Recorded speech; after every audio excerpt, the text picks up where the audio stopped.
And now at noon, after a weekend of cooler temperatures, fire crews making progress fighting the park fire in Butte and Tehama counties.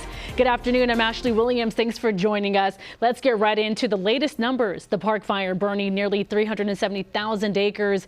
That's almost the size of Amador County. Now the fire is now 12% contained. Evacuation orders and warnings are in place in Butte, Plumas, Shasta, and Tehama counties. We do have team coverage this afternoon of what is now the 6th largest fire in California's history. Let's start with Jonathan Vigliotti with the latest on the firefight.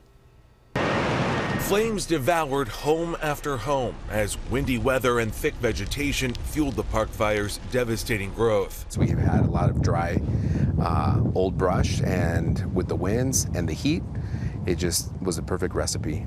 Almost sounds like this was a tinderbox ready to explode.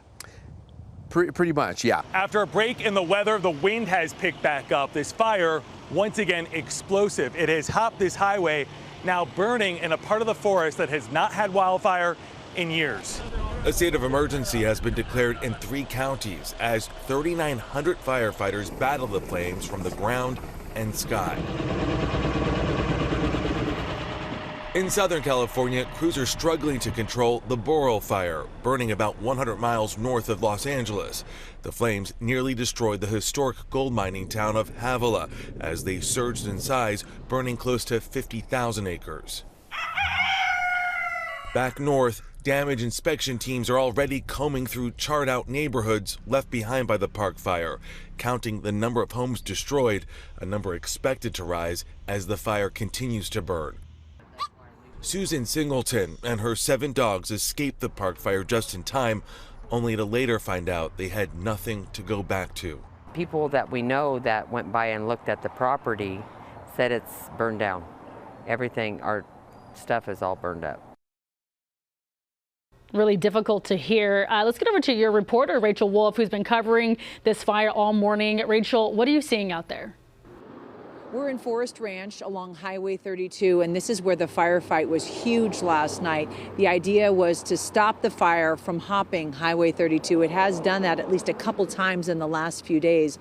We're in an area where some homes have burned, and I want to show you the damage here that is left behind. And this is what is left. And when the firefighting crews move on to a different area, you've got all of the damage, like these down power lines here that are laying alongside Highway 32, and a number of crews, AT&T crews, PG&E crews, these guys over here, and you can see where the park fire just ripped up through this area.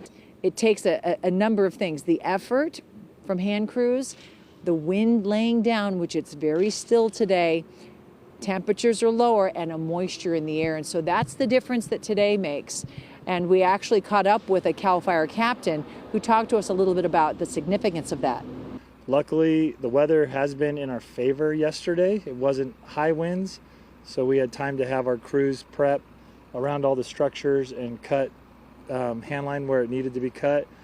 And then coordination with our local government firefighters, they came in and we plumbed the hose lines and put them in. We had about 3 hours to get it ready, and then once it got danger close, we ended up backfiring around the area and held it all the way down to Forest Ranch communities. So we've got this being attacked from the air, from the ground with the hand crews, and that's really, I think, where it's at. And talking with a lot of these fire officials, the minutia, the small little firefights, hundreds of them all over the area as they try to keep that park fire from spreading.